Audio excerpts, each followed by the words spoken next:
this is Mike Mascia at Cadwallader. Thanks for tuning in to Fund Finance Friday Industry Conversations. It's been a busy week in funds finance. I'm excited to have with me my buddy, Charlie Newcomb, Managing Director at Signature Bank. Charlie, how you doing? Not too bad, Mike. Thanks for having me on. You bet. It's good to see you, man. How have you been surviving quarantine?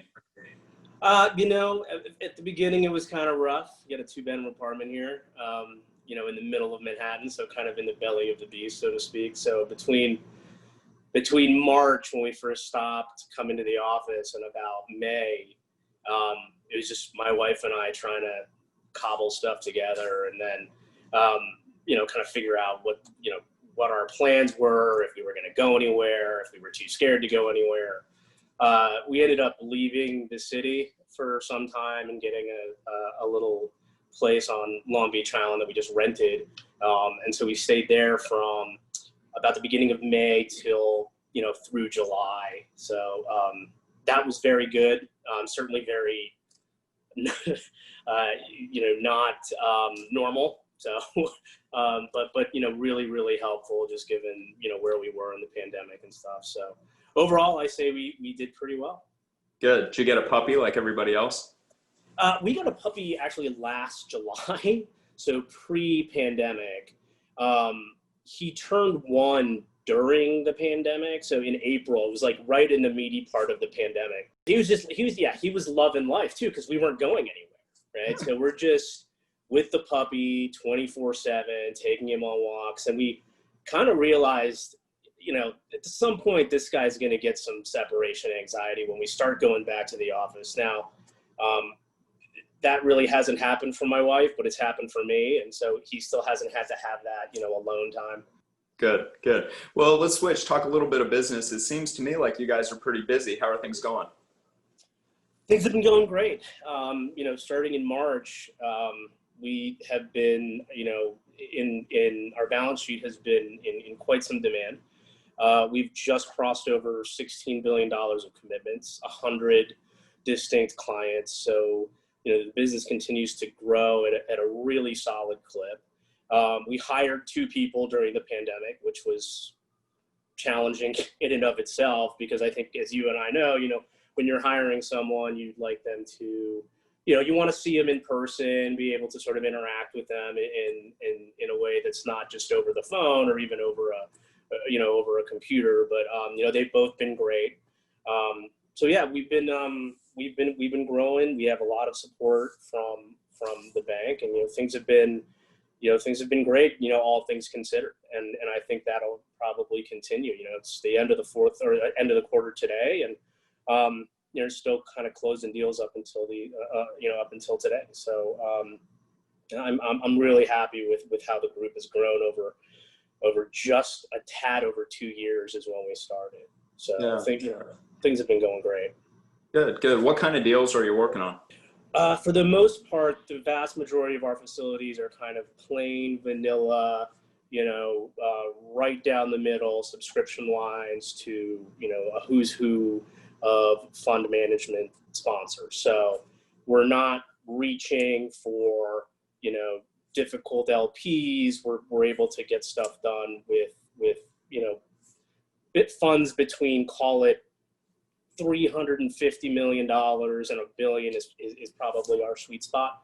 But, all institutional names, doing this on a bilateral basis. 99% of our book is bilateral facilities.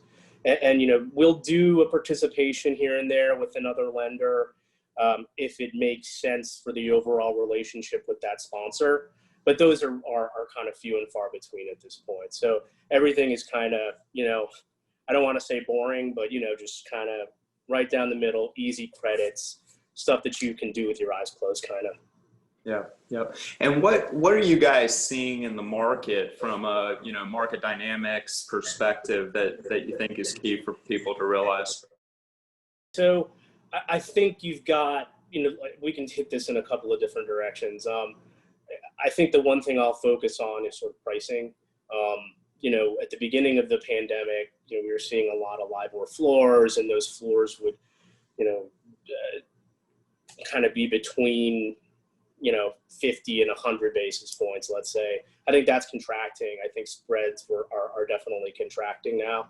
So, you're seeing stuff getting done at rates that were certainly not as close to pre-COVID, but certainly, I would say closer to coming out of the GFC, right? So during the great financial crisis, you saw a big uptick in pricing. So you get up to LIBOR plus 425, right?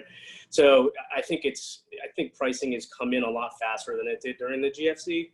And that's kind of what I think, that's a market dynamic thing. I think you're going to see less folks doing SMAs. There's less, at least in my world and the folks I speak to, there's less NAV facilities. There's less hybrids. People are just, their appetites have sort of changed a little bit.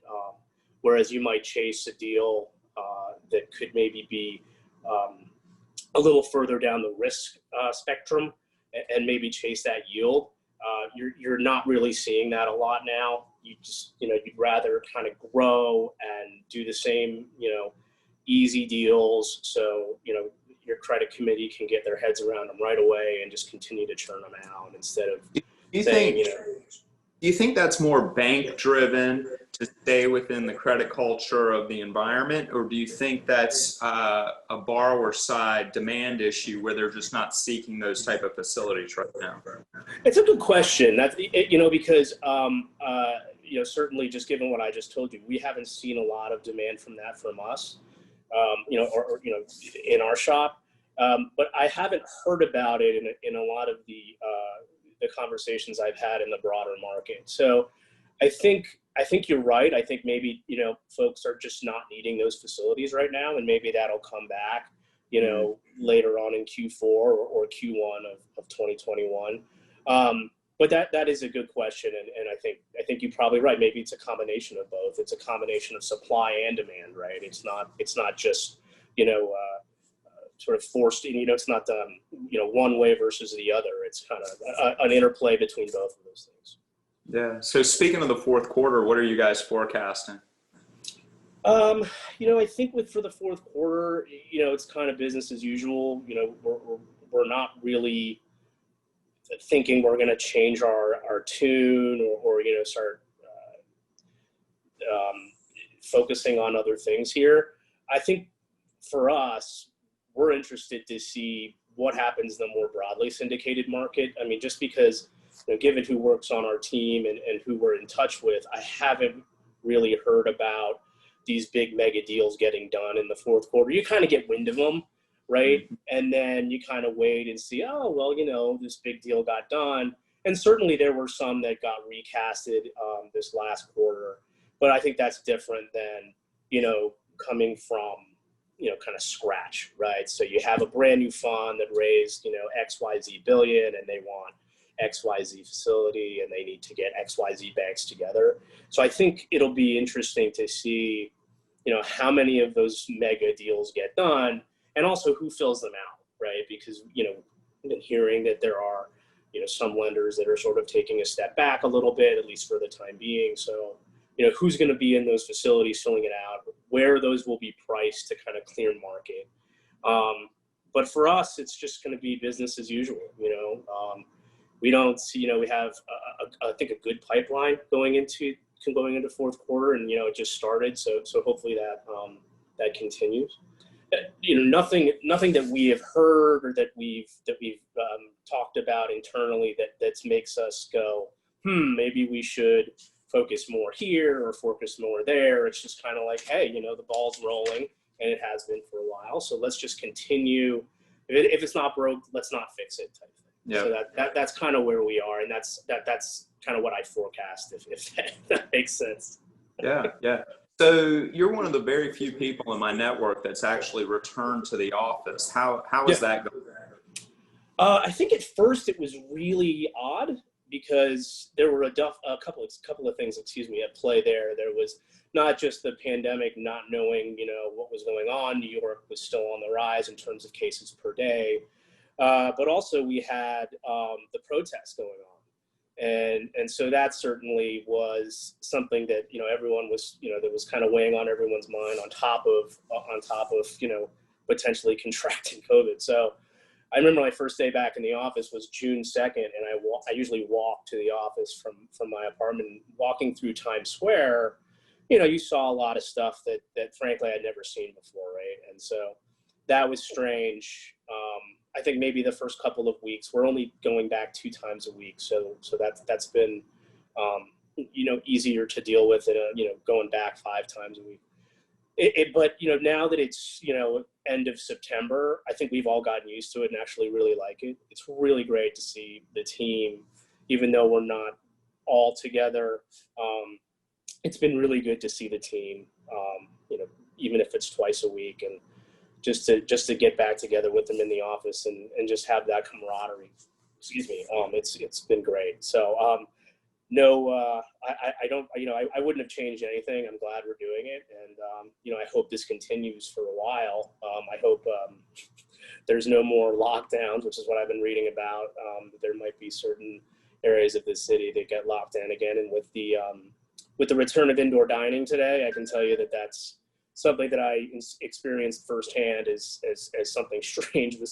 I have a coffee place I go to downstairs every morning, and usually it's pretty early in the morning, so this morning it was 6:30 or 7, and usually get order my coffee online first. I'm in and out of the establishment in between 30 and 45 seconds. This morning I get there and there's like 25 or 30 people just milling about, and it's not a big space. So you're kind of like, wow, this is what happened here. And you can see, there's a couple of baristas there, but how are they going to control the masses, right? Like, it's not their job. They don't know what to do. So it'll be interesting to see what happens. I hope we can, continue to keep this stuff under control a little bit, and just continue to get back to a little bit of normalcy, or continue that normalcy, I guess I would say. Yeah. Well, man, it's great to see. I appreciate you making time to chat with us today. Yeah, no problem. Everybody's favorite people in the market, so I'm sure folks are going to be glad to get to see a glimpse of you, and hopefully we'll all be able to catch up here before too long. Yeah, Mike, it was really good to see you too, and I'm very happy that you included me this week. So I hope you're doing well and the family's doing well, and great to catch up as usual. Awesome. We'll talk soon.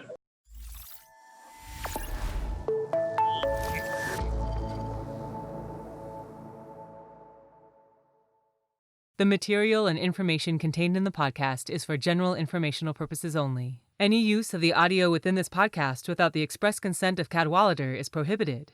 Quotes from this podcast may not be used without the express permission of the speaker.